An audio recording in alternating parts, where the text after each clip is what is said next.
স্থায়ীভাবে বৈষম্য মুক্ত করতে হলে আমাদেরকে যা করতে হবে তা হলো সমাজ রাষ্ট্র গঠন পরিচালনায় গণতন্ত্রের মাধ্যমে প্রতিষ্ঠিত মানুষের সার্বভৌমত্ব আইন বিধান কর্তৃত্ব ত্যাগ অস্বীকার অমান্য করে সমাজ রাষ্ট্র সহ জীবনের সকল ক্ষেত্রে এক আল্লাহর সার্বভৌমত্ব আইন বিধান ও নিরঙ্কুশ শাসন কর্তৃত্ব গ্রহণ করে ঈমানের ঘোষণা দিতে হবে, বলতে হবে রব্বুল আল্লাহ, আল্লাহু আকবার। বাংলাদেশ থেকে বৈষম্য মুক্ত করার লক্ষ্যে তারা মাঠে এনেছিল।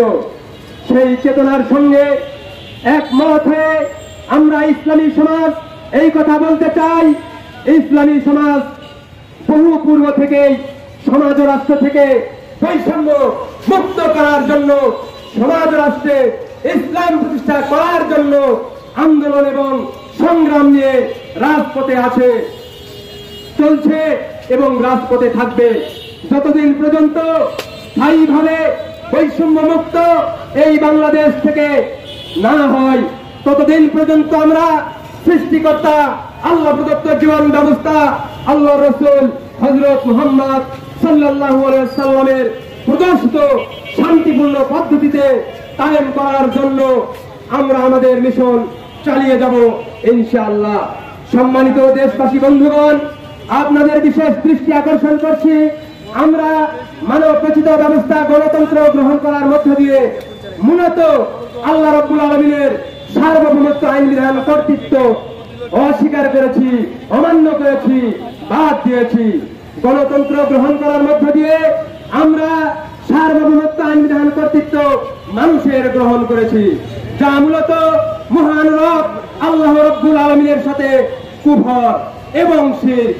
এই কুফর এবং শিরকের কারণে আজকে বাংলাদেশের মুসলিম দাবিদার এই বন্ধুগণ তারা দলে এবং উপদলে বিভক্ত হয়ে এক দল আর এক দলের সাথে দ্বন্দ্ব, সংঘাত, সংঘর্ষ লেগে মহান রবের নির্দেশ বাস্তবায়নের দিকেই তারা এগিয়ে চলছে।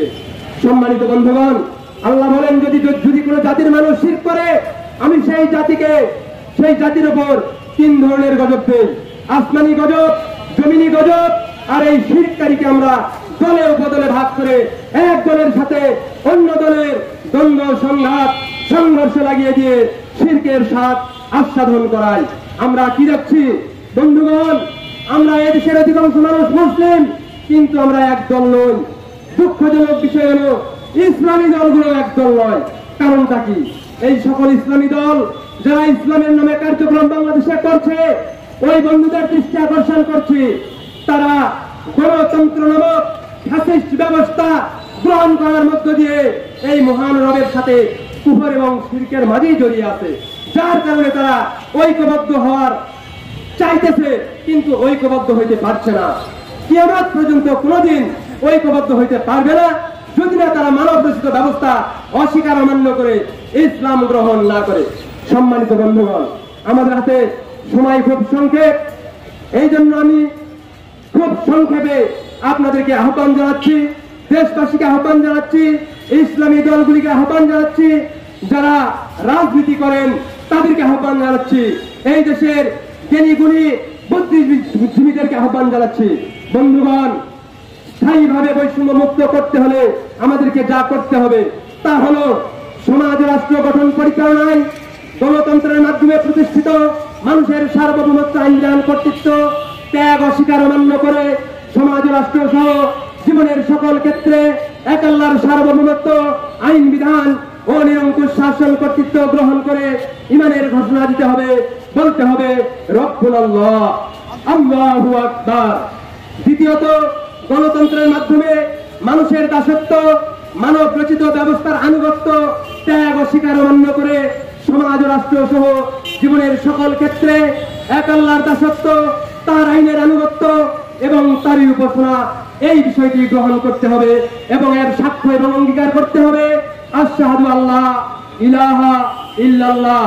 তৃতীয়ত, মানুষের ব্যবস্থার মাধ্যমে মানব রচিত ব্যবস্থার ভিত্তিতে নেতৃত্ব দানকারী নেতা নেত্রী সরকারের আনুগত্য ত্যাগ অস্বীকার অমান্য করে সমাজ রাষ্ট্র সহ জীবনের সকল ক্ষেত্রে আল্লাহ রাসূল হযরত মুহাম্মদ সাল্লাল্লাহু আলাইহি ওয়াসাল্লামের শর্তহীন আনুগত্য অনুসরণ অনুকরণ গ্রহণ করে এই বিষয়টির সাক্ষ্য এবং অঙ্গীকার করতে হবে আশহাদু আন্না মুহাম্মাদুর রাসূলুল্লাহ। অতঃপর এই তিনটি মহাসত্য বিষয়ের ভিত্তিতে যে আমির নেতৃত্ব দেবে উনি কোরআন এবং সুন্নাহর ভিত্তিতে সহি আমির। ওই আমিরের বায়াত গ্রহণ করে আমিরের দিক নির্দেশনা মোতাবেক আল্লাহর নির্দেশ এবং রাসূলের পদ্ধতি মোতাবেক সমাজ রাষ্ট্রে ইসলাম প্রতিষ্ঠার প্রচেষ্টা চালিয়ে যেতে থাকলেই সমাজ রাষ্ট্র থেকে আল্লাহর ইচ্ছায় মানব রচিত ব্যবস্থা বিদায় নেবে, ইসলাম প্রতিষ্ঠা হবে এবং স্থায়ীভাবে সকল বৈষম্য দূর হবে। সকল বৈষম্য যাতে দূর হয় এই আশাবাদ ব্যক্ত করে দেশবাসীকে ইসলামী সমাজের এই সহি আন্দোলনে শামিল হয়ে ইমানি ও নৈতিক দায়িত্ব পালনের জন্য উদাত্ত আহ্বান জানিয়ে আমি আমার সংক্ষিপ্ত কথাসভা এখানেই শেষ করলাম। ওমা আলাইনা ইল্লাল বালাগ। আসসালামু আলাইকুম।